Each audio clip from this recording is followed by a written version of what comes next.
कंचन और राकेश इन दोनों ने भागकर शादी कर ली। कंचन मात्र 20 साल की और राकेश 25 साल का था। कंचन अमीर घर से थी और राकेश मध्य वर्गीय था। कंचन के घर वालों को इस रिश्ते से विरोध था। उसके पिता को कंचन के लिए अमीर लड़का चाहिए था। वैसे भी कंचन के पापा के मुताबिक उसकी शादी करने की उम्र भी नहीं थी। थोड़ी सी समझ आने पर वह राकेश को भूल जाएगी, ऐसा कंचन के पिताजी को लगता था। राकेश के माता पिता को इस शादी से कोई दिक्कत नहीं थी। कंचन की पढ़ाई पूरी हो और राकेश को भी अपने कैरियर पर अच्छे से ध्यान देना चाहिए, ऐसी उनकी इच्छा थी। बाद में वक्त आने पर वह कंचन के माँ पापा से बात करेंगे, ऐसा उन्होंने राकेश को बोला था। एक बार कंचन और राकेश को बाहर घूमते हुए कंचन के भाई ने उन्हें देख लिया। कंचन को जबरदस्ती से घर से लेकर गया। उसके घर एक ही तमाशा होने लगा। उन्होंने कंचन का घर से बाहर जाना बंद करवा दिया। लास्ट में संधि देखकर उन दोनों ने भागकर शादी कर ली। कंचन के घर वालों ने उससे सारे रिश्ते तोड़ दिए। तुम कभी भी खुश नहीं रहोगी, ऐसी उसे बद्दुआ दी। राकेश के घर वालों को उनका विरोध नहीं था, पर उन दोनों ने लिया हुआ निर्णय उसके माँ पापा को पसंद नहीं आया। हमें एक बार बताया तो होता, हम कोई न कोई मदद कर सकते थे। हम कंचन के घर वालों से इस बारे में बात करते, ऐसे राकेश को उन्होंने कहा। पर अब जो हुआ सो हुआ। उन्होंने कंचन को बहू के रूप में स्वीकार कर लिया। कंचन और राकेश को लेकर वह कंचन के मायके में भी गए, पर कंचन के पापा अड़े हुए थे। उनको कंचन का चेहरा देखना भी पसंद नहीं था। पापा के खिलाफ जाने में माँ की हिम्मत नहीं हो रही थी। कंचन के लिए अब मायका पूरी तरह से छूट गया था। धीरे धीरे कंचन का राकेश के घर में मन लगने लगा। अब अपना जो कुछ भी है वह यहाँ पर ही है, यह उसे समझ आ गया। कंचन बड़े लाड प्यार से बड़ी हुई है। उसे कोई भी काम की आदत नहीं थी। हमें ही उसे सब कुछ सिखाना पड़ेगा। इसकी राकेश की माँ को यानी कंचन की सास को पता था। सब कुछ अच्छा चल रहा था, पर नियति के मन में कुछ अलग ही चल रहा था। उनकी शादी को जैसे तैसे 1 साल हुआ था और एक एक्सीडेंट में राकेश दुनिया छोड़कर चला गया। सभी पर दुख का पहाड़ टूट पड़ा। एहन जवानी में अपने बेटे की मृत्यु होने के कारण राकेश के पापा को जबरदस्त मानसिक धक्का लगा। कंचन भी पूरी तरह से टूट गई थी। अभी तो उनकी गृहस्थी शुरू ही हुई थी। कंचन के मायके वालों को भी यह बात मालूम पड़ी, तब भी कंचन के मायके वाले कोई भी नहीं आए। राकेश की माँ इन सब में धैर्य से बर्ताव कर रही थी। राकेश के अंतिम संस्कार का कार्य निपटाकर उन्होंने कंचन को उसके मायके छोड़ आने का निर्णय पक्का किया।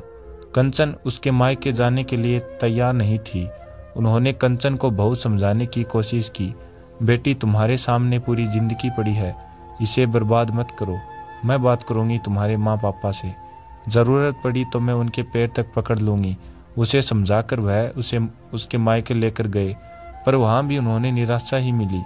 उसके मायके वालों का गुस्सा कंचन पर से कम नहीं हुआ था। राकेश की मां ने बहुत मनाने के बाद भी उन्होंने कंचन को माफ नहीं किया। उसके पापा ने कहा, आपको वह बोझ लग रही होगी तो उसे कुएं में ढकेल दो। राकेश के माँ पापा कंचन को वापस घर ले आए। कंचन के वापस घर आने से घर के बाकी लोग थोड़े नाराज थे। अब कंचन को कोई भी खुले मन से स्वीकार करने को तैयार नहीं था। कुलक्षणी, अब सुगनी पोते को निगल गई मेरे, अब बेटे को भी निगल जाएगी। यह ऐसा बोलकर राकेश की दादी मतलब कंचन की दादी सास उसे ताने दे रही थी।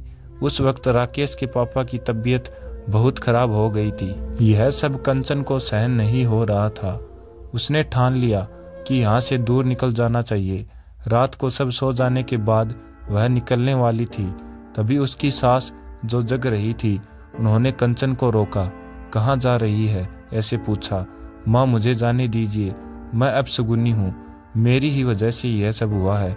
मैं राकेश की जिंदगी में आती नहीं तो हमारी शादी नहीं होती, तो आज वह जिंदा होता।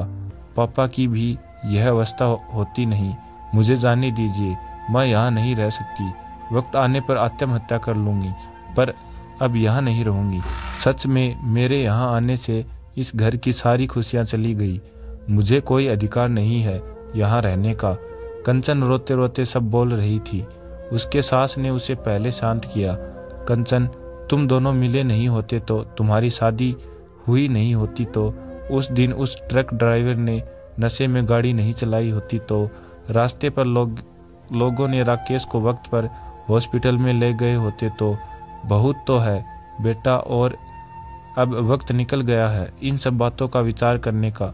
राकेश तो मेरा बेटा था, मेरी क्या अवस्था हुई होगी इन सब में, एक बार तो विचार किया क्या तुमने? वह तो चला गया और अब तुम भी छोड़कर चली जाओगी मुझे। कंचन, तुम मुझ पर बोझ थी, इसलिए मैं तुम्हें तुम्हारे मायके छोड़ने नहीं गई थी। तुम्हारे सामने पूरी जिंदगी है, किसी के चले जाने से हम जीना तो नहीं छोड़ सकते ना। यहाँ से ज़्यादा तुम वहाँ पर खुश रहोगी, क्योंकि यहाँ राकेश की यादें तुम्हें हमेशा दुख देंगी। ऐसे मैं सोचती थी, पर जाने दो, जो हुआ सो हुआ। अब तुम तुम्हारी पढ़ाई पूरी करोगी, मैं हूँ तुम्हारे साथ, और इनकी चिंता करने के लिए मैं हूँ ना। सिर्फ तुम्हारा साथ चाहिए मुझे बेटा इस सब में। राकेश के जाने से हर कोई परेशान था, हर किसी का बोलने का तरीका अलग हो गया है। तुम्हारा दुख मैं अच्छे से समझ सकती हूँ, पर अब तुम्हें संभालना होगा, लोगों का बोलना नज़रअंदाज करना होगा, तुम्हें मन लगाकर पढ़ाई करनी पड़ेगी। तुम कोई भी गलत फैसला नहीं लोगी, इसका मुझे वचन दो। मैंने मेरा जवान बेटा गंवाया है और अब बेटी को नहीं खोना चाहती। सास को बातें सुनकर कंचन को रोना आया। उसने सास को गले लगाया। माँ, मैं कहीं नहीं जाऊंगी आपको छोड़कर, आप जैसा बोलोगे वैसे ही मैं करूंगी।